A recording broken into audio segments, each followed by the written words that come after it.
Hello everyone.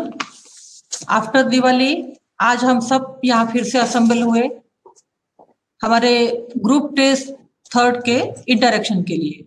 Okay, तो आप सबको अपनी अपनी आंसर शीट मिल चुकी होगी। इंटरेक्शन शुरू करने के पहले ही मैं आपको थोड़ा सा एक एडवाइस दे दूं कि राउंड 1, राउंड 2, राउंड 3 हम हर बार पेपर दे रहे हैं और हर बार हमारी गलतियां हो रही, तो अब का जो हमारा समय है वो गलतियां दोहराने का नहीं है बेटा। अब आपको यहाँ से अपनी गलतियां सुधारने का समय। आप गलतियां करो, मैं चेक करके आपको मार्क्स दे दूं, इसमें कोई मतलब नहीं। अगले पेपर में हमारी गलतियां ना हो, ये कोशिश आपकी होनी चाहिए और इसी कोशिश के साथ आप अगला राउंड 4 का पेपर सॉल्व करेंगे। ठीक है, तो अब हम यहाँ पर इंटरेक्शन की शुरुआत करते हैं। हमारा पहला प्रश्न गद्य विभाग पर आधारित था। निम्नलिखित परिच्छेद पढ़कर दी गई सूचनाओं के अनुसार कृतियां कीजिए। पहली कृति आकलन कृति की थी, जिसमें आपको आकृति पूर्ण करनी थी। 2 आकृतियां दी थी मैंने।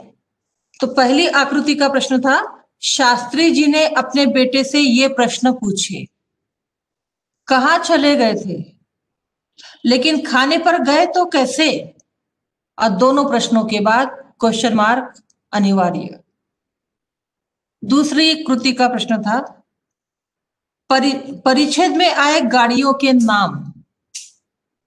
तो 2 गाड़ियों के नाम आए थे, एक था फिएट और दूसरा था इम्पाला शेवरलेट। इसके बाद हमारा परिच्छेद था और परिच्छेद के बाद फिर से दूसरी आकलन कृति। आकलन कृति में आकृति पूर्ण कीजिए। इस बार आकृति में मैंने आपको दिए थे रिश्ते। किसका किसके साथ में क्या रिश्ता है? रिश्ते यानी संबंध, रिलेशन। तो सही क्रम ये था कि बाबूजी अम्मा पति पत्नी थे, भाई भाई थे सुनील अनिल। बाबूजी और अनिल, इनका रिश्ता पिता पुत्र का था और माँ बेटे थे अम्मा और अनिल सुनील। ठीक है, ये लगभग आप लोगों ने सबने सही लिखा। इसके बाद तीसरी कृति थी हमारी शब्द संपदा कृति। तो परिच्छेद में से युग्म शब्द छांट कर लिखिए। युग्म शब्द थे जल्दी जल्दी, पीते पीते। फिर अंग्रेजी शब्द छांट कर लिखिए। दूसरा प्रश्न था, परिच्छेद में से अंग्रेजी शब्द छांट कर लिखिए। तो बहुत से शब्द थे बेटा इसमें, टेबल, गेट और भी शब्द है इसमें परिच्छेद में। मैं एक बार फिर से परिच्छेद का बताऊं आपको।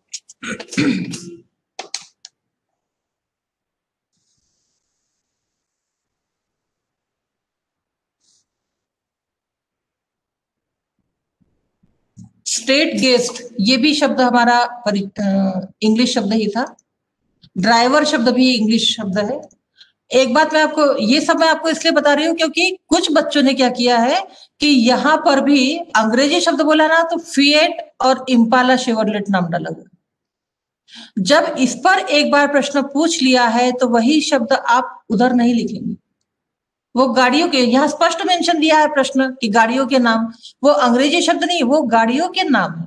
अंग्रेजी शब्द हमारे ये 4 शब्द थे जो मैंने अभी आपको बताया, और इन्हीं 4 में से आपने जो भी लिखे हैं उस पर आपको मार्क्स मिले। जिससे गाड़ियों के नाम लिखे उसके मार्क्स मैंने काट लिए, वो सही उत्तर नहीं था। फिर स्वमत अभिव्यक्ति, इस पर आपको विषय दिया था कि बच्चों की परवरिश में पिता के संस्कारों की भूमिका। पिता के संस्कार, तो पिता किस प्रकार से पालन पोषण करते हैं वगैरह, पिता की जिम्मेदारियों का अपेक्षित नहीं था। बहुत से बच्चों ने ऐसा उत्तर दिया। पिता के संस्कार यानी पिता के को जो संस्कार मिले हैं, पिता ने अपने पूर्वजों से जो संस्कार पाए हैं वैसा व्यवहार, वो संस्कार उनके व्यवहार से या उनके आचरण से झलकते हैं। परिवार में पिता सारे कार्य करते हुए या व्यवहार करते हुए जिस प्रकार का निर्वहन करते हैं, दायित्व निर्वहन करते समय जिस प्रकार का आचरण करते हैं, ये सारे संस्कार बच्चों पर अपने आप छप जाते हैं और इन्हीं संस्कारों को आदर्श मानकर बच्चे अपना स्वभाव बनाते जाते हैं। इसलिए प्रत्येक बच्चे में पिता की भूमिका दिखाई ही देती है। पिता के स्वभाव, पिता की आदतें, पिता के गुणों का प्रतिनिधित्व बच्चे करते हैं। इसलिए अगर आप लोगों ने भी देखा होगा बेटा, कई बार परिवार में जिस प्रकार से पिता पेश आते हैं, अगर वो उग्र रूप धारण करते हैं तो बच्चों को भी उग्रता दिखाने में कुछ हिचक नहीं लगती, क्योंकि उन्होंने वो चीज देखी है। लेकिन पिता अगर बहुत ही जिम्मेदारी से निभाते तो बच्चों में हिम्मत नहीं होती कि वो किसी प्रकार का मिसबिहेव करे, गैर वर्तन करे।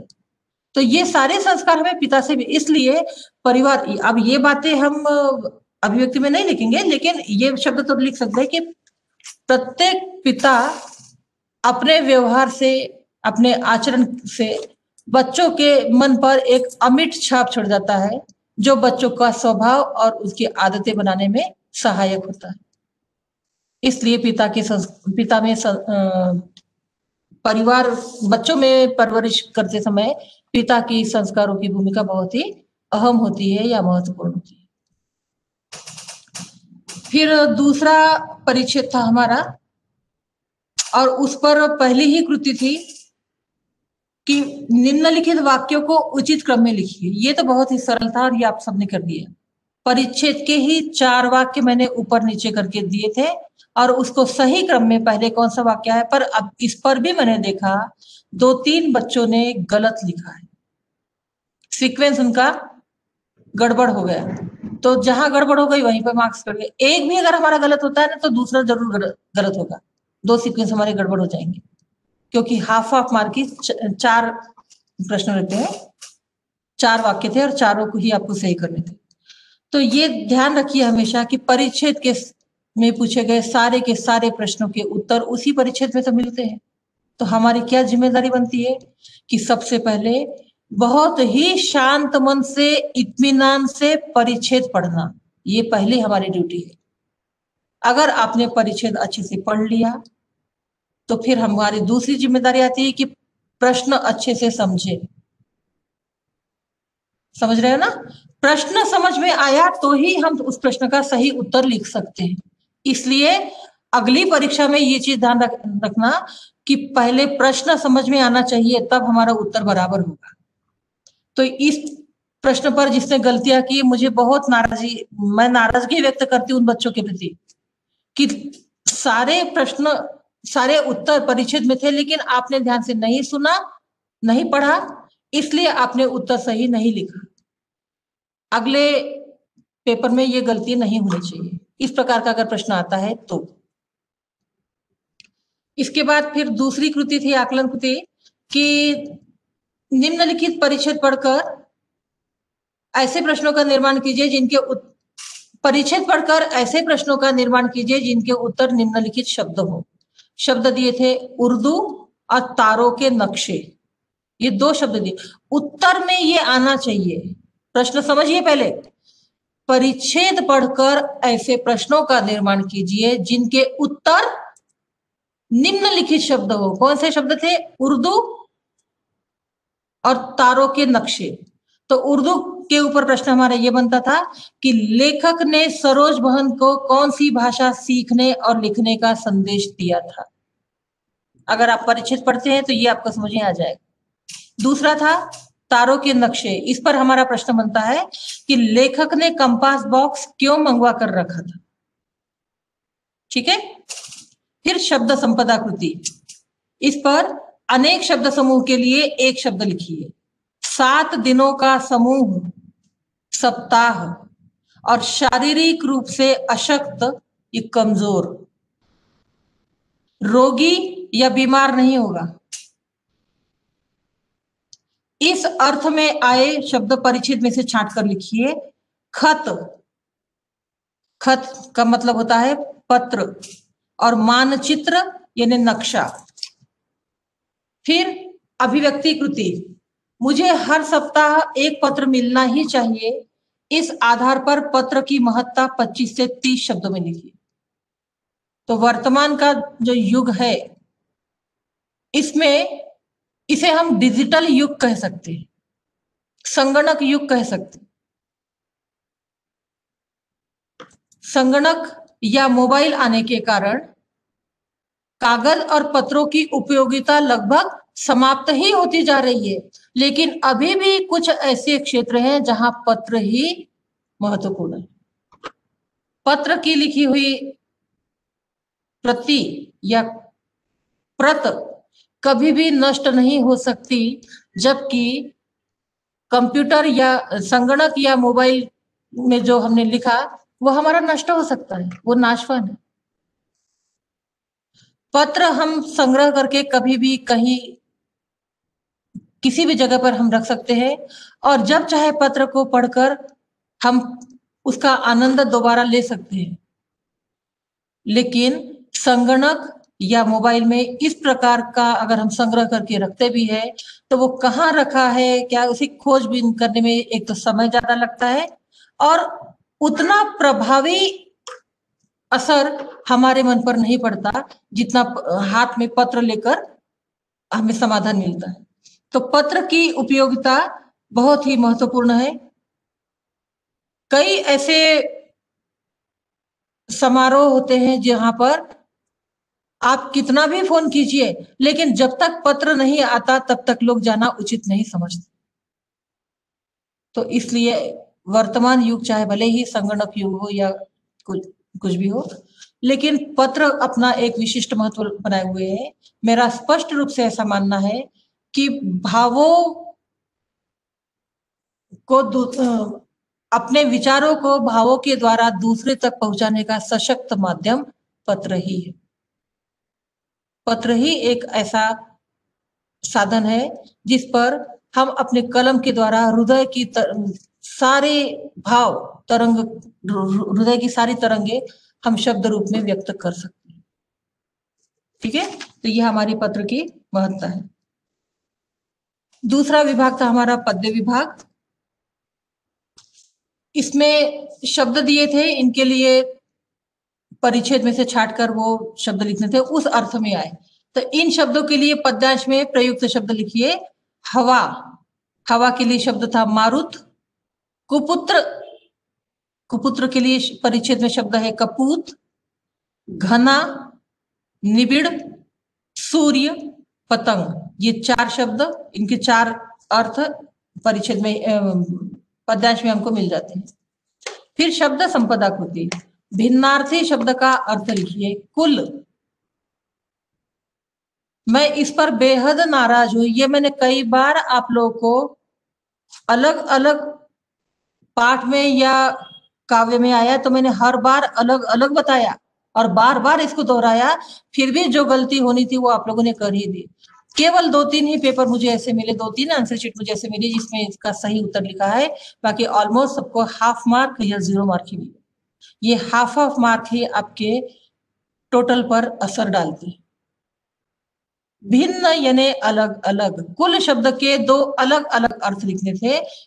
बच्चों ने लिखा है घराना खानदान, वंश कुटुंब, ये तो सब एक ही शब्द है। कुल यानी खानदान, वंश, घराना, परिवार, ये एक ही शब्द है। भिन्न कहां से हो गए? ये पर्यायवाची हो सकते हैं, भिन्न अर्थ नहीं है, इसलिए आपके मार्क्स कटे हैं। तो ध्यान रखिए, कुल यानी घराना और कुल यानी संपूर्ण, ये भिन्न अर्थ थे। फिर परस्पर विरोधी शब्दों की जोड़ी पद्यांश से छाट कर लिखिए। तो 2 शब्दों की जोड़ी छाटनी थी, एक था कुसंग, दूसरा सुसंग। ठीक है। भावार्थ कृति, अंतिम 2 पंक्तियों का सरल भावार्थ लिखिए। आपको जितना पूछा जाता है उतना ही लिखिए। 2 पंक्तियों का पूछा गया है तो 2 ही पंक्तियों का, कौन सी, कई आप प्रश्न जब सही ढंग से पढ़ेंगे तब उसका समझेंगे। कई बार प्रश्न ऐसा आता है कि दिए गए परिच्छेद, दिए गए पद्यांश का सरल भावार्थ लिखिए, तब आपको पूरा भावार्थ लिखना है। कई बार ऐसा आएगा कि प्रथम 2 पंक्तियों का लिखिए तो आपको पहली 2 पंक्तियों का ही लिखना है, लेकिन यहां पर मैंने दिया था अंतिम 2 पंक्तियों का, तो आपको केवल और केवल अंतिम 2 पंक्तियों का ही लिखना था और जिसने वैसा लिखा है उसको उस हिसाब से मार्क्स मिले हैं। आपकी भाषा कितनी अच्छी है, भावों की अभिव्यक्ति कितनी अच्छी है, इन सब पहलुओं को ध्यान में रखते हुए मार्क्स आपको दिए गए। तो अंतिम दो पंक्तियों का सरल भावार्थ इस प्रकार था कि तुलसीदास जी कहते हैं कि वर्षा के मौसम में कभी कभी आकाश में घने बादल छा जाने से दिन में भी घना अंधेरा छा जाता है, तो कभी घने काले मेघों के बीच में से अचानक सूर्य प्रकट हो जाता है। यह दृश्य ऐसा प्रतीत होता है जैसे सुसंगति पाकर कुसंगत करने वाले व्यक्ति को ज्ञान की प्राप्ति हो जाती है। इसके बाद दूसरा पद्यांश था हमारा, और उस पद्यांश के ऊपर कृतियां थी। पहली कृति थी आकलन कृति। तो पद्यांश में प्रयुक्त रसों के नाम, जो अगला पद्यांश है उस पर दो रसों के नाम आए हैं। पहला रस था रौद्र रस, दूसरा था करुण रस। ये लगभग सबने सही लिखा है। फिर असफल होने पर छापा मारो की प्रतिक्रिया। प्रतिक्रिया यानी उनका रिएक्शन, उनका बर्ताव, उन्होंने क्या रिएक्ट किया। तो असफल होने पर छापा मारो की प्रति, ये सब हमको पद्यांश में ही तो मिल रहा है, उसी में से लिखने की। तो पहला रिएक्शन उनका ये आया कि वे क्षमा मांगने लगे, और दूसरा था मन ही मन पछताने लगे। ठीक है, यही दो सही रिएक्शन थे। इसके बाद पद्यांश दिया हुआ था। फिर तीसरी कृति हमारी, दूसरी कृति थी हमारी शब्द संपदा कृति। शब्द संपदा कृति का ये जो प्रश्न मैं पढ़ रही हूं, इसमें केवल और केवल एक आंसर शीट में ही मुझे इसका सही उत्तर मिला, और वो था निकिता का पेपर था शायद, उसी ने ये उत्तर सही लिखा, उसका मैं स्पेशल अभिनंदन करती हूँ। बाकी किसी ने भी तद्भव शब्द पूछा है तो तद्भव ही लिखना है हमको। हृदय, हृदय का तद्भव हीय, और क्षमा का शब्द क्षमा। ये सही स्पेलिंग, सही शब्द आपको साइट पर अपलोड मिल जाएंगे। आप अगली बार गलतियां ना करें, इसलिए इसको जरा केयरफुली पढ़िए, केयरफुली ध्यान दीजिए। ठीक है, फिर उपसर्ग और प्रत्यय युक्त शब्द पद्यांश से छांट कर लिखिए। शब्द दिया था सफल। सफल में उपसर्ग लगाकर हम जो शब्द बनाएंगे वो है असफल, और प्रत्यय में ता जोड़ देंगे तो सफलता। सफल शब्द से असफल और सफलता, ये उपसर्ग और प्रत्यय लगाकर बने हुए नए शब्द। फिर भावार्थ कृति। अब इसमें हमने पूछ लिया प्रथम दो पंक्तियों का, तो पहली दो पंक्तियों का लिखना था। और पहली दो पंक्तियां क्या थी कि देखकर मेरे घर में ऐसा अरण्य कांड, उनका खिला हुआ चेहरा मुरझा गया। बस इतनी ही दो लाइनों का अर्थ लिखना था। कवि कहते हैं कि उनके घर में छापा मारने वाले लोग इस उद्देश्य से आए थे कि कवि का अतिरिक्त अर्जित धन प्राप्त कर सके। उन्होंने छापा मारते हुए सारे घर को छान लिया, लेकिन कवि का घर अभावों से भरा होने के कारण केवल जंगल की तरह निर्जनता ही उन्हें दिखाई दी। अरण्य कांड यानी अरण्य ने जंगल, अरण्य कांड ने जंगल की तरह निर्जनता, जंगल की तरह निर्जनता ही उन्हें दिखाई दी, जिसके कारण धन प्राप्त करने की आशाएं धूमिल हो गई, और छापा मारों के खिले हुए चेहरे पर निराशा के भाव दिखाई देने से वे मुरझाए से लग रहे। प्रत्येक शब्दों को हमने यहाँ पर कवर किया। प्रत्येक शब्द का अर्थ यहाँ पर वाक्य के रूप में दिया गया। ठीक है, इस प्रकार का ही अर्थ आपको अपेक्षित है। तीसरा विभाग पूरक पठन का। दिए गए परिच्छेद को पढ़कर सूचना के अनुसार कृतियां कीजिए। पहली कृति आकलन कृति की आकृति पूर्ण कीजिए। लेखक के मन बदलाव के लिए पर्याप्त थे। अब क्या क्या पर्याप्त थे? परिच्छेद अगर हम पढ़ते तो ये चारों वाक्य हमको मिल जाएंगे। अब मैं उत्तर पढ़ूंगी तो आपको भी समझ में आएगा। ये चीजें पर्याप्त थी। पहला था पर्वतों का प्राकृतिक सौंदर्य, हरे भरे पहाड़, दीर्घता सिद्ध करते वृक्ष, हल्का शोर करते बहते हुए झरने। इसके बाद परिच्छेद था, और परिच्छेद के बाद अभिव्यक्ति कृति, कि शरीर और मन की ताजगी के लिए पर्वतीय सैर की आवश्यकता। इस पर अपना सहमत लिखिए। आप लोगों ने जो लिखा अच्छा लिखा है, लेकिन कई ऐसे पेपर मुझे मिले जिन्होंने अपने अनुभव डाल दिए कि हम इस पिकनिक पर गए थे, वहां पर हमें क्या अनुभव मिला। अपना पर्सनल एक्सपीरियंस यहाँ पर नहीं डालना है। प्रत्येक व्यक्ति एक कॉमन वो फीलिंग हमको यहाँ पर लिखना है कि शरीर और मन की ताजगी के लिए, यानी हमारा शरीर भी स्वस्थ रहे और मन भी प्रसन्न रहे, इसकी ताजगी के लिए पर्वतीय स्थल की सैर की आवश्यकता। तो आजकल की भागदौड़ की जिंदगी में प्रत्येक व्यक्ति काम के बोझ के तले ही दबा हुआ है। उसकी सुबह काम की शुरुआत से होती है, शाम उसकी काम समाप्त करने पर होती है, और रात बचा हुआ काम कैसे पूर्ण करे इसकी चिंता में ही गुजरती। दिन भर की भागा दौड़ी में वो व्यक्ति अपने आप में काम को पूर्ण करने में इतना ज्यादा डूब जाता है कि वह ना अपने लिए ना अपने परिवार के लिए समय ही नहीं निकाल पाता।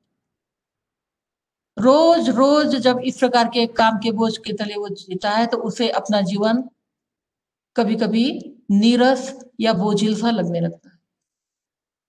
कई बार अपेक्षित परिणाम न मिलने पर उसके मन में निराशा का जन्म हो जाता, निराशा स्थान ले लेती है, और यही निराशा व्यक्ति के स्वास्थ्य पर विपरीत परिणाम डालती है।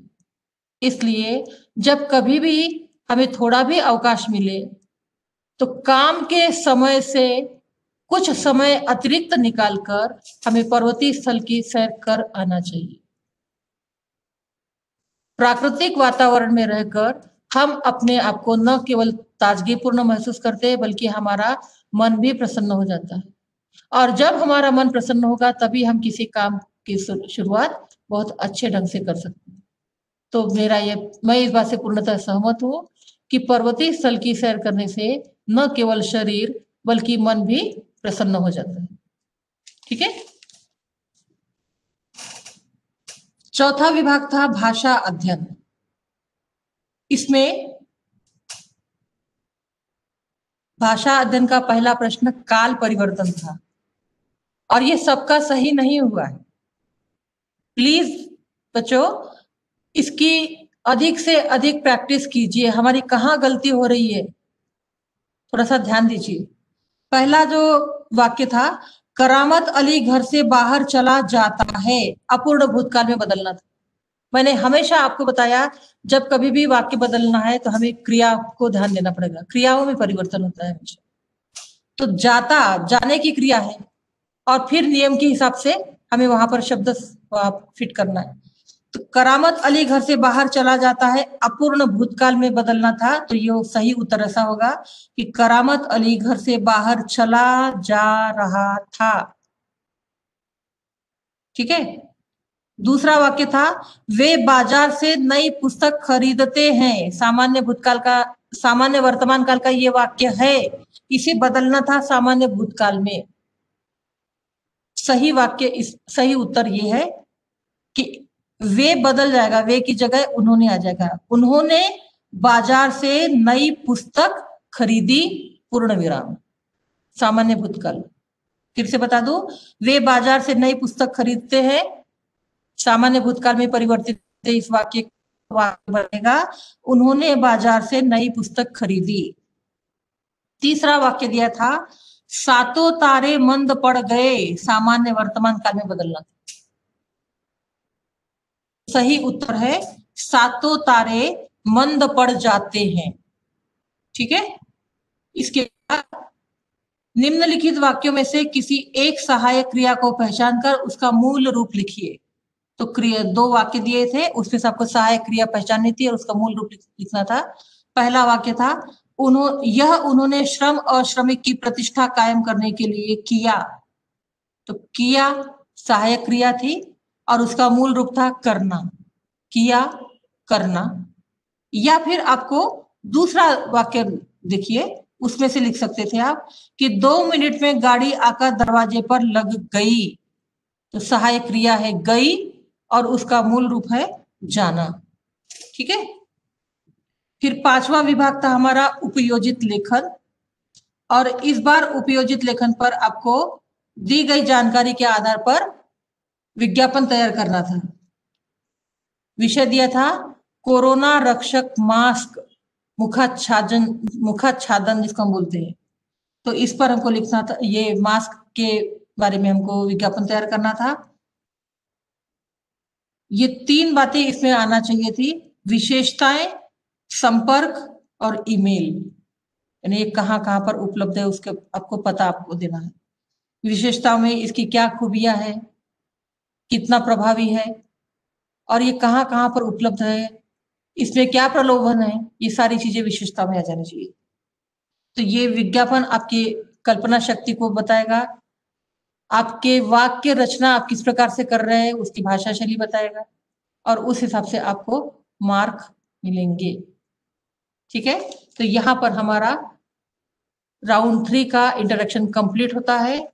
राउंड 4 के लिए आप सबको ऑल द बेस्ट। अच्छे से पेपर सॉल्व कीजिए और इस बार गलतियां बिल्कुल ना हो, यही आपका प्रयास है। ठीक है।